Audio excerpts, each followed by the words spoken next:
நாயக்க மன்னர்களுள் புகழ்பெற்ற மன்னராக இருந்தவர் தான் திருமலை நாயக்கர்.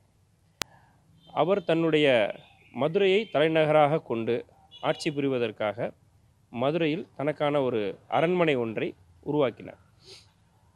இப்படி அவர் உருவாக்கிய இந்த அரண்மனை சுமார் 4 சதுர கிலோமீட்டர் சுற்றளவில் இருக்கக்கூடிய மிகப்பெரிய கோட்டை சுவர்களை உள்ளடக்கிய அரண்மனையாக அந்த காலத்தில் இருந்திருக்குது. இன்றைக்கி அந்த அரண்மனையில் 4 ஒரு பகுதியை மட்டும் மீதம் இருக்கக்கூடிய நிலையை நம்ம பார்க்குறோம். இதை கிபி 1880களில் ஆங்கிலேய அதிகாரியாக, ஆங்கிலேய பொறியாளராக இருந்த லார்ட் நேப்பியர் என்பவர் முற்றிலுமாக இந்த அரண்மனையினுடைய அழகை பார்த்து அதை புதுப்பிக்கக்கூடிய ஒரு விஷயத்தை செஞ்சு இந்த அரண்மனையை இன்றைக்கி இருக்கக்கூடிய இந்த நிலைமைக்கு புனரமைத்து வைத்திருக்கிறார். இதே 1971ஆம் ஆண்டு முதல் தமிழ்நாடு அரசு தொல்லியல் துறை பாதுகாக்கப்பட்ட சின்னமாக அறிவித்து நம்ம இப்போ பாதுகாத்துக்கிட்டு வரோம். ஸோ இந்த அரண்மனையை பொறுத்த வரைக்கும் இன்றைக்கி சொர்க்க விலாசம், ரங்க விலாசம் அப்படின்னு 2 பெரிய பகுதிகள் இருந்திருக்குது. அதில் இன்றைக்கு அரண்மனையில் எஞ்சி இருக்கக்கூடிய பகுதி சொர்க்க விலாசம் என்று சொல்லக்கூடிய பகுதி. இந்த சொர்க்க விலாசம் என்கிற இந்த பகுதியில் தான் திருமலை நாயக்கர் தன்னுடைய மனைவியோடு இருந்து ஆட்சி புரிந்த ஒரு இடமாக கருதப்படுகிறது. இந்த சொர்க்க விலாசம் என்கிற இந்த பகுதிகளில் அரசர் குழுவிட்டிருக்கக்கூடிய அந்த குழு மண்டபமும் மந்திரி பிரதானிகள்லாம் இருக்கக்கூடிய மந்திரி மண்டபங்களும் இருக்குது. அதற்கு அருகில் நாடகசாலை என்று சொல்லக்கூடிய பகுதி. அங்கே அரசன், அரசி, முக்கிய விருந்தினர்கள்லாம் அந்த கலைஞர்களுடைய கலைத்திறனை பார்வையிடக்கூடிய ஒரு பகுதியாகவும், அதற்கு பின்னாடி அரசர்கள், அரசிகள் தங்கி இருக்கக்கூடிய பள்ளியறை போன்ற பகுதிகள்லாம் இன்றைக்கி நம்ம இந்த அரண்மனையில் இருக்கக்கூடிய பகுதிகளாக இருக்குது. இந்த திருமலை நாயக்கர் அரண்மனை என்பது இந்திய, ஐரோப்பிய, இஸ்லாமிய கட்டிடக்கலை மூன்றும் கலந்த ஒரு கூட்டு கலவையான ஒரு கட்டிடக்கலை அமைப்பை சார்ந்தது. அது இந்தோ சரசனிக் கட்டிடக்கலை மரபு என்று இந்த கட்டிடக்கலை மரபு சொல்கிறாங்க. இதில் இருக்கக்கூடிய அந்த கவிமாடங்களும் உள்ளார்ந்த அந்த கவிமாடங்களுக்கு இடைப்பட்ட பகுதியில் செய்யப்பட்டிருக்கக்கூடிய அந்த வேலைப்பாடுகளை கோத்திக் மரபு வேலைப்பாடுகள் அப்படின்னும், அதனுடைய கவின்மிகு அந்த சுதை உருவ மரபுகளை நம்ம இந்திய கட்டடக்கலை மரபு அப்படின்றோம் நம்ம வகைப்படுத்துகிறோம். இப்போ தென்னிந்தியாவில் இருக்கக்கூடிய கட்டடங்களில், குறிப்பாக அந்த அரண்மனைகளில் ஐரோப்பிய கட்டடக்கலை மரபு உருவான ஒரு மரபை தான் இந்த திருமலை நாயக்கர் அரண்மனையில் நம்ம பார்க்குறோம். ஸோ இன்றைக்கும் இந்த திருமலை நாயக்கர் அரண்மனை முழுவதையும் நாம் அதனுடைய பாரம்பரியம் மாறாத முறையில் புனரமைப்பு பணிகளை நம்ம மேற்கொண்டுட்டு வரோம். குறிப்பாக திருமலை நாயக்கர் காலத்தில் மீனாட்சி அம்மன் கோவில் புனரமைப்பு பணிகளை மேற்கொள்வதற்காக எழுதப்பட்ட திருப்பணி மாலை என்கிற ஒரு நூலில் குறிப்பிடப்பட்டிருக்கக்கூடிய அந்த மரபார்ந்த சுதை உருவாக்க முறைகளை பின்பற்றி நம்ம அது ஆங்கிலத்தில் மார்ட்டர் அப்படின்னு சொல்கிறோம். நம்ம என்ன மாதிரியான அந்த சுண்ணாம்பு கலவைகளை, அந்த சுதை வடிவ மாதிரிகளுக்கான அந்த கலவை முறைகளை உருவாக்கணும் என்று அந்த நூலில் குறிப்பிடப்பட்டிருக்கிறதோ அதே மரபை பின்பற்றி நாம் இன்றைக்கி அந்த மரபார்ந்த முறைகள்லேயே அந்த புராதன அந்த கலவை முறைகளை நம்ம உருவாக்கி அதை வைத்துக்கொண்டு நம்ம இன்றைக்கி முழுக்க அந்த புனரமைப்பு பணிகளை மேற்கொண்டு வர்றோம்.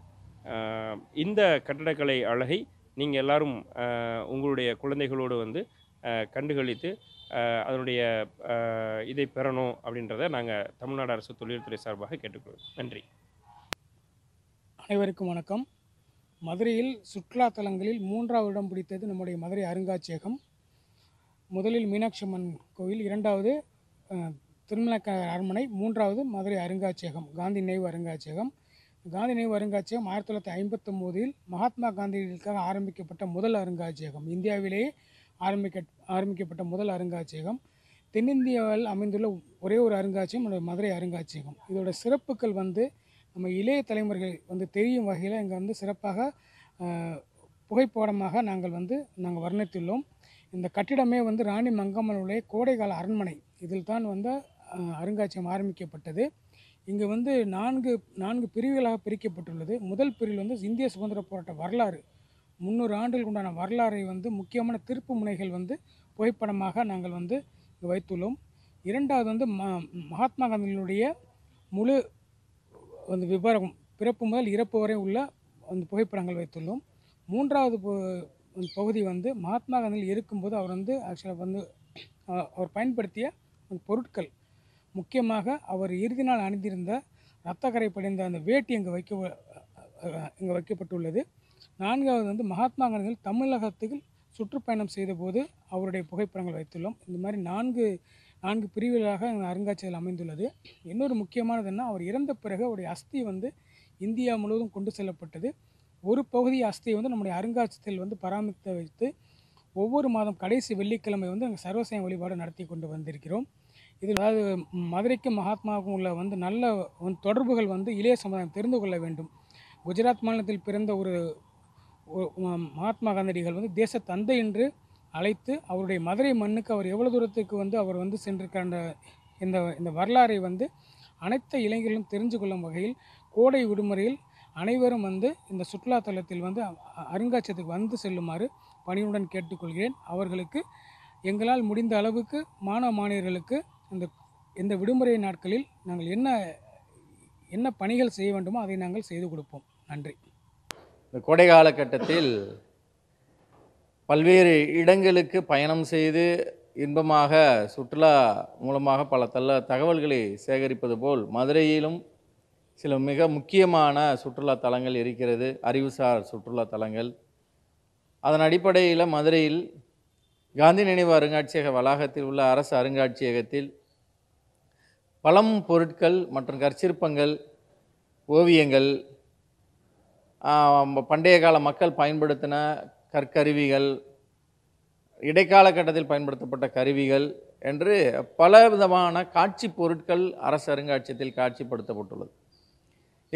இக்காட்சி பொருட்களை பார்ப்பதன் மூலமாக அடுத்து வரக்கூடிய தேர்வுகளில் இதனை பயன்படுத்தி கல்விக்காக மிகப்பெரிய அளவில் பயன்படுத்தக்கூடிய அளவில் பல்வேறு விவரங்கள் அடங்கிய ஒரு தொகுப்பாக அரசு அருங்காட்சியகம் இருக்கிறது. சிறார்களுக்கான விளையாட்டுப் பொருட்கள், பெரியவர்களுக்கான தகவல் களஞ்சியங்கள், இதுபோக விலங்கினங்கள் என்று பல தலைப்புகளில் ஏறக்குறைய 40க்கும் மேற்பட்ட தலைப்புகளில் காட்சி பொருட்கள் காட்சிப்படுத்தப்பட்டுள்ளது. இந்த காட்சி பொருட்களை அனைத்தையும் இந்த கோடை காலகட்டத்தில் நீங்கள் வந்து பார்த்து அதை பயன்பெற வேண்டும் என்று அன்புடன் கேட்டுக்கொள்கிறேன். நுழைவு கட்டணம் என்பது சிறுவர்களுக்கு 5 ரூபாயும் பெரியவர்களுக்கு 10 ரூபாயும் என்ற மிக குறைந்த கட்டணத்தை தமிழ்நாடு அரசு நிர்ணயித்துள்ளது. அதன் அடிப்படையில் இந்த கோடை காலம் முழுவதும் உங்களுக்காக நாங்கள் பணி செய்வதற்காக காத்து கொண்டிருக்கிறோம்.